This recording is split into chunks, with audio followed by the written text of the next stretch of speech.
Hey Journey Kids, my name is Joyful and I'm our guest experience coordinator here at Journey of Faith. This month at Journey Kids, we are starting from the very beginning, the origin story of where our stories with God begin.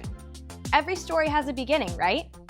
Well, in the Bible, the creation story comes first, and as we explore both creation and the fall, we will discover that not only did God create everything, but even after people chose to go their own way, God had a plan to restore us. All right, now let's hear a message from Miss Sophie. Hey Journey Kids, this is Sophie, your Journey Kids director. And this month, our faith practice is reading our Bibles. Now the Bible is more than just a book. It's God's true word to us. Now we may not be able to see God with our eyes, but when we read the Bible, we learn who He is, what He's done, like create this entire world, and we learn about how much He loves us. Reading the Bible helps us to trust God with our whole hearts. It teaches us how to live like Jesus, how to love others well, and it reminds us that we're never alone. So when we open the Bible, we're not just reading, we're growing in our faith and we're building trust in the God who always keeps His promises. So let's practice reading our Bibles this month. All right, now Journey Kids, it's time to get ready for worship.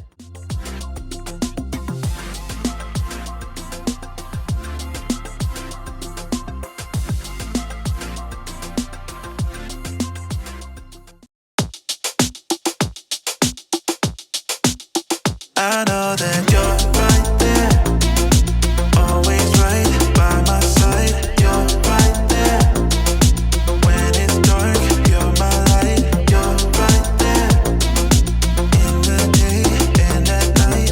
You're right there, yeah, no matter what. Thank you, God, you are always there. You're so good and I know you care.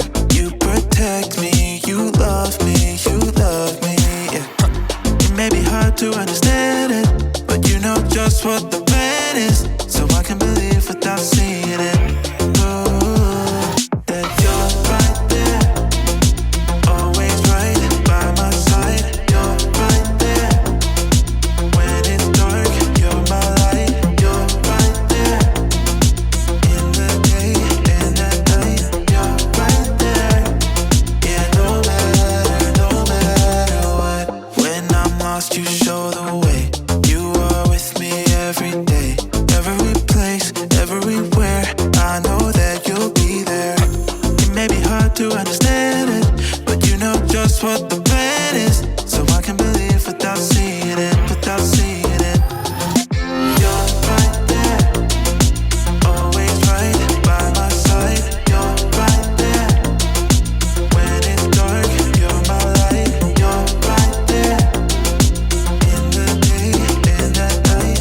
You're right there, yeah, no matter what, no matter what, no matter what, yeah, no matter what. I know you're moving, I'm gonna follow. I know you're moving, so I'm gonna follow. Yeah, I know you're moving, so I'm gonna follow. I know you're moving, so I'm gonna follow. You're right there, always right by my side. You're right there, when it's dark, you're my light. You're right there, in the day and at night. You're right there, yeah, no matter what.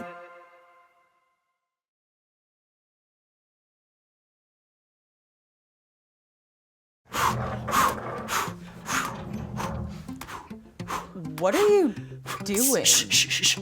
Drum roll, please. Okay. Water, freeze. Rats. What was supposed to happen? I was trying to use my Aqua Guy superpower so I could freeze the water and walk across, but it didn't work. Oh, Sebastian. Welcome to Story Lab. This week, we're taking a look at the story of someone who crossed some epic waters, but not on foot. It's kind of cold.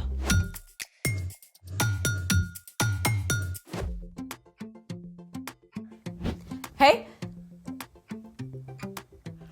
Oh. I'm Skylar. And I'm Sebastian. We're talking about ways we can see God at work in history and how we can see God at work right now. How awesome would it be if God worked right now to freeze that water? Well, it's true that Jesus helped Peter walk on water. And God parted the Red Sea for Moses and the Israelites. Plus, God made water pour from a rock in the desert. I think God likes water. God actually has given us some superpowers when it comes to water. For real? The superpower of science! Let's try it. Today, we're going to make water move without touching it. I love it already. For this superpower experiment, you'll need a giant speaker, a hose for water, a tone generator, a bucket, and a whole bunch of other stuff. So maybe not a do this at home project? Unless one of your grown-ups collects sound equipment, I don't think so. Oh, is that a tone generator hooked up to the speaker? It is. Did you know that I'm a tone generator? Oh. Okay, that's definitely not the tones we're looking for today. I'm, also not plugged into the speaker, so like. Step 1. We connected a rubber hose to the front of the speaker. It needs to be a few inches away, so we have taped on this pencil. Pretty cool. Step 2. We connected the rubber hose to a water source. For us, that's a bucket and a siphon back there. On it. All good. The things we do for science. What's with the TV? Well, you can't really see this experiment with your eyes only, so we need to capture the footage at the right speed. Oh, like frame rate science. Bingo! So, step 3, place the bucket to catch the water. Or Sebastian's kiddie pool. So, how is this water moving? Have a little faith, Sebastian. Water, please! I gotcha. And now, we start with 24 hertz. Whoa! You do have superpowers! The speaker generates waves, which causes the hose to vibrate at the same frequency. The vibrating hose alters the flow of the water, and the camera captures each frame so we can see what's happening. Wait, do you think we can make it go backwards? Sure. We'll just adjust the tone to 23 hertz. Whoa! Incredible. Wait, can we see what 25 hertz looks like? Go ahead. Yikes! Turn off the water! Oh, I got it! We almost flooded. Speaking of floods, it's time for... The story before the story. Today we're in Genesis, the very first book in the Bible. In the beginning, God created the whole world and everything in it, including people. We were made in the image of God, to be friends with God. But the first people chose to go their own way. When they turned from God, the world was broken. And so was our friendship with God. Sin and darkness crept in. For generations, only a few people still loved and followed God. One of them was a man named Noah. Which is where our story starts. Take it away. Hey everyone, I'm Padma. While Noah loved and obeyed God, everyone else in the whole world had chosen to go their own way. People cared only for themselves and did hurtful things. God's heart was filled with sadness. So God spoke to Noah. Noah, God? I am going to bring a flood on the earth. It will destroy all life under the sky. But I will make my covenant with you. So make yourself an ark out of cypress wood. An ark is a boat, and the ark God wanted Noah to build was ginormous. The ark has to be 450 feet long. It has to be 75 feet wide and 45 feet high. Think about it this way. The ark was longer than 2 giant airplanes. That's big. Then God told Noah what would happen after the ark was finished. Bring a male and a female of every living thing into the ark. They will be kept alive with you. Take every kind of food that you will need. It will rain for 40 days and 40 nights. Noah got to work on the ark just as God had told him. It likely took Noah and his family decades to complete the ark by hand, with no power tools or machines. But Noah was faithful to keep on going, even though he didn't understand exactly how it would all work out. When the ark was finally finished, God sent pairs of every animal on earth, along with 7 of some special animals. Noah entered the ark along with his wife and 3 sons and their wives and all those animals. Once they were all inside, God shut the door, and then that's when the rain came. It rained hard for 40 days and 40 nights. The floodwaters rose higher and higher until even the highest mountains on earth were covered. Everything on earth was gone. Only Noah's family and the animals were saved. And even after the rain stopped, the flood covered the earth for 150 days. 6 months with all those animals and people crammed together? Whew! Dinner, Noah. Eggs? Again? Who can even eat with the way this place smells? No showers, no fresh air, and definitely no video games. Talk about cabin fever. It took a long time for all those floodwaters to go down. But at last, on the 17th day of the 7th month, the ark came to rest on the mountains of Ararat. But Noah and his family had stayed in the ark several more months as the waters continued to dry up. At last, Noah sent out several birds to see if there was dry land. When the final bird, a dove, did not return, Noah knew there was dry land with growing plants. Finally, about a year after the rain began, God told Noah, "Come out of the ark."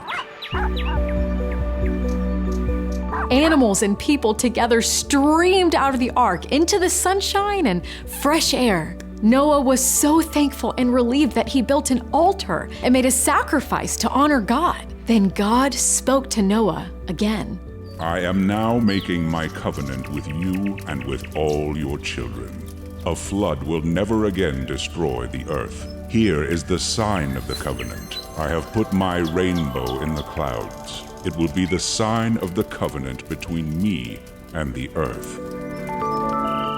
Through many long years of building the ark and through the epic flood, Noah chose to trust God, even when he didn't understand God's plan. And God fulfilled the promise to Noah, keeping him and his family safe through the flood.